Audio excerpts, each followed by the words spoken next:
In this video, we take a look at a story that took place in the year 2021 and involved two countries far apart. Shanae Brooke Edwards, 31, was an Australian citizen and avid traveler. One of her travels took her to the Eastern European country of Georgia, where Shanae really liked and where frightening events happened to her. Shanae was born in 1989 in Warrnambool, Australia, where she lived with her parents and older brother Tyson. There is little information online about her youth and upbringing, but here is how her loved ones described her. Shanae was an adventurer who loved being amongst nature, a keen hiker, motorcyclist, and a genuine kind-hearted soul, an animal lover. She was a happy, free spirit. She moved through life making the kind of deep, sincere connections that most of us reserve only for a select few. She extended generosity, patience, love, and kindness to all who crossed her path, to name a few. The homeless she shared cafe leftovers with at her shift's end in Melbourne, the orphan children she taught in Colombia, the Cambodian children she taught English, the Japanese students she tutored, and most recently, the pregnant stray cat that adopted Shanae and decided to become a mother on her terrace in Georgia. Shanae came to Georgia, which had long attracted her with its nature, history, and sights, in 2019. Shanae's boyfriend, Maudi El Sayed, was also scheduled to fly to this Eastern European country. He was a Lebanese national whom she had met during one of her travels. They had broken up for a while, but when Shanae lived in Georgia, they began to communicate online, and then realized that they still had feelings for each other and so decided to reunite. El Sayed wanted to fly to Georgia, but could not do so because that country's borders were closed to people who had not been vaccinated. Georgia is an ancient, proud, and hospitable country known for its welcoming locals, the majestic beauty of nature and ancient temples, and its amazingly delicious cuisine. Shanae had high expectations for her trip to Georgia, and those expectations were fully met. She was happy in the country and lived there for almost 2 years before her next outing went awry.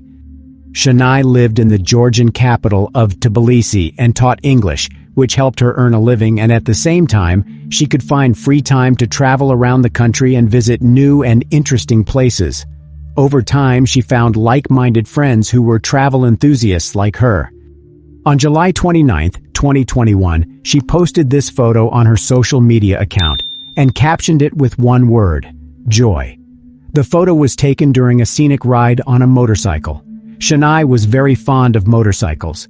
The next day, July 30th, 2021 was sunny, so Shanae decided to take a hike up Mtatsminda. Please don't judge me too harshly if I mispronounce the name of this place. Mtatsminda, which means holy mountain, is located almost in the center of the Georgian capital and is one of its main attractions. On the slope of the mountain, in the thickets of evergreen vegetation, is the Temple of St. David.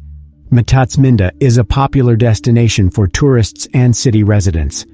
On the 730-meter-high mountain, there are observation decks overlooking Tbilisi, an amusement park, a Ferris wheel, and a restaurant. For the past 11 months, Shanae had been renting a house near the mountain. According to her friends, she often took walks in the wooded area and never had any problems or threats to her personal safety. On July 30th, 2021, she left the house at approximately 3:30 p.m. Surveillance cameras captured the moment. She walked leisurely through the city streets toward the hiking trail. She was last seen near the Church of St. Michael of Tver, which is located at the foot of Mount Mtatsminda and is a kind of starting point for hiking. In the evening, she was supposed to meet some friends at a cafe in the capital, but she never showed up. Attempts to contact her by phone were fruitless, and then Shanae's friends decided to file a missing persons report with the police. At about the same time, a friend of Shanae's who lives in California sounded the alarm.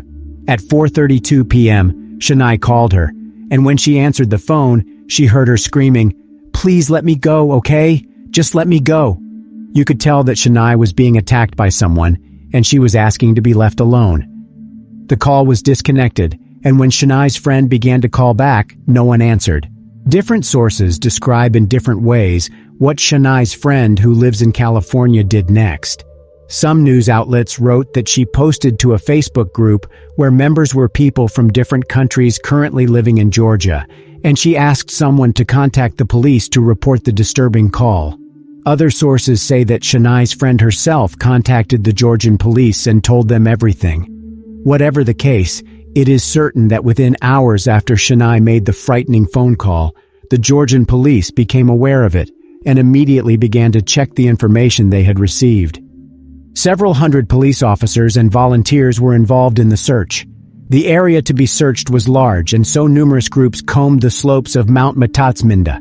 The police used search dogs and drones. Shania could not be found before sunset.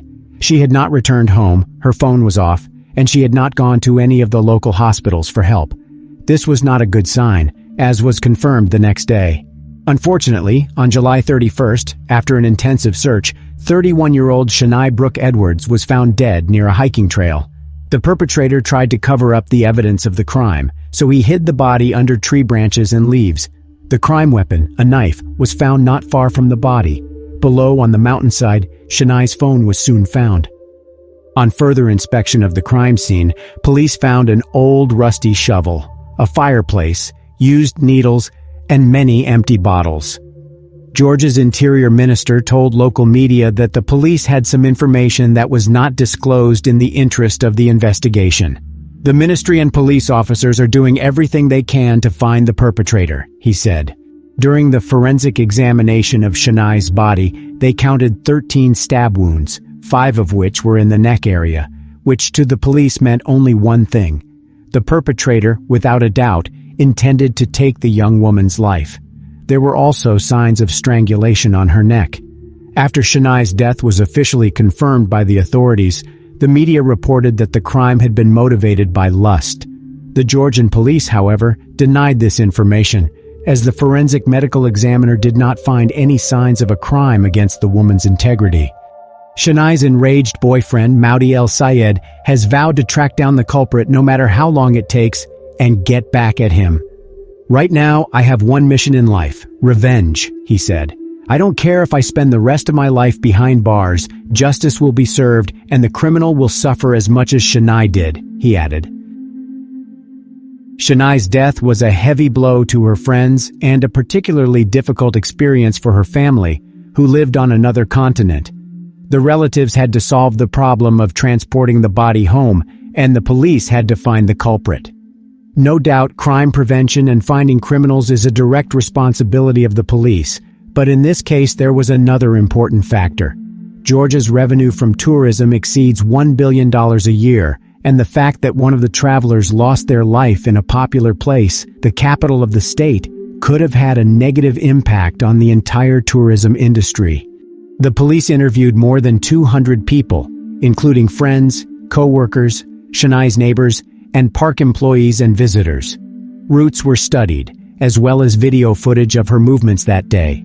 One local woman wrote in an expat Facebook group that she heard a woman screaming on the trails below Matatsminda Park about an hour after Shania left home. Another woman wrote in the same group that she witnessed a disturbing sight on the mountain. She claimed that exactly one day before Shania went missing, she had seen a man aggressively copulating with a woman in approximately the same area where the crime had taken place. At the same time, the laboratory examined the crime weapon and found a male DNA sample on it. No matches were found in the Georgian police database, so the samples were sent to 194 Interpol member states to be checked in the databases of those countries. Interviews with witnesses showed that Shania had no enemies, had no conflicts with anyone, and had no contact with people of dubious reputation. This may have meant she was a random victim of a crime for which the motive was unclear. The police worked painstakingly. Genetic samples were taken from several dozen people who could theoretically have been involved in the crime. All were subjected to rigorous analysis. As a result of complex and multifaceted investigative efforts, the circle of alleged perpetrators was narrowed until a DNA match was found. 40 days after the death of Shania Brooke Edwards, Georgia police issued the following statement. Based on the evidence obtained during the investigation, including testimony, surveillance tapes, genetic tests, and other evidence, a man born in 1988 was arrested on September 8 this year as the defendant in accordance with the decision of the court. The detainee was Georgian citizen Rafael Mersakulov. His lawyer told reporters that Mersakulov denies all the charges against him, namely robbery and taking the life of Shania Brooke Edwards.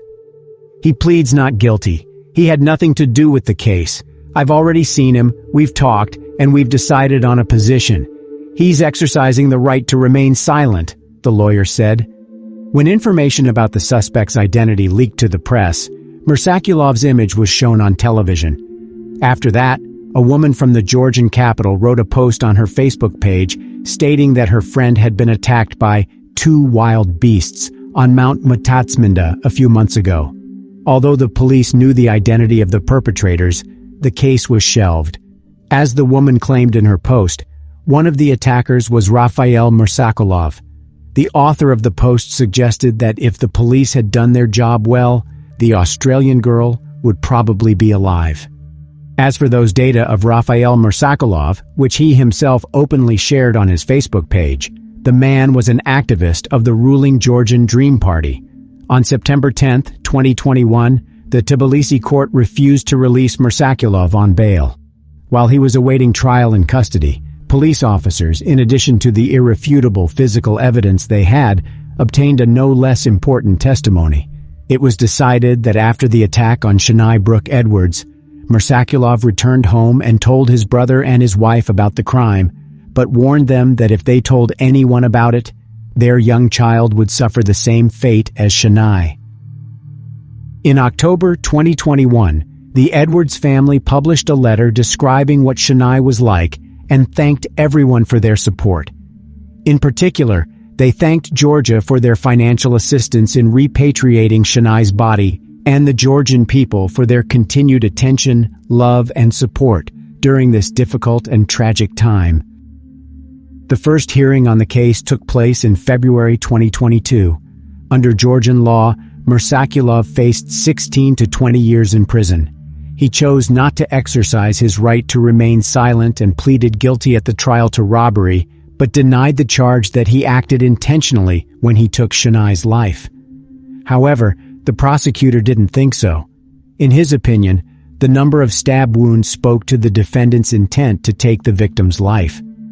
He stabbed Shania Brooke 13 times, including 5 in the neck, indicating intent to take her life. Moreover, after his knife broke, the defendant strangled the victim, the prosecutor said. In turn, the defense insisted on qualifying the crime as robbery.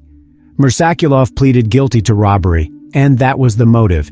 He repented of what he had done, said his lawyer. Also, the defense insisted that Mersakulov has mental problems and acted in an abnormal state. Meanwhile, the examination found Mersakulov sane, so the court had the right to impose a real punishment on him, depending on the qualification of the crime. According to the prosecutor, after the arrest, traces of potent drugs were found in Mersakulov's blood, but this in no way detracts from his guilt. Mersakulov himself, in his last statement, admitted guilt and apologized to Shania Brooke Edwards' family. I apologize to this country, to the people. I apologize to this woman's family. It's a loss I can't make up for. Just forgive me. Whatever the sentence, I will be silent and I will not appeal it. I apologize, said Mersakulov, and cried. The alleged motive was the desire of the defendant to seize Shania's iPhone 12. He failed to do so because she threw the phone into a ravine. In any case, only 2 people knew about what happened that day, and one of them will tragically never speak again. Sentencing was postponed at the request of the prosecution because the victim's brother, Tyson Edwards, wanted to be present at the sentencing. The family of Shania Brooke Edwards issued a statement urging the Georgian justice system to sentence Rafael Mersakulov to life imprisonment. We lost our beautiful girl, incredibly tragically. She left many friends and family members disappointed and devastated. We are proud of all the successes that Shania has achieved in many countries during her short life, the statement of Shania Brooke Edwards' family reads. At the trial held on March 9, 2022, Rafael Mersakulov was found guilty.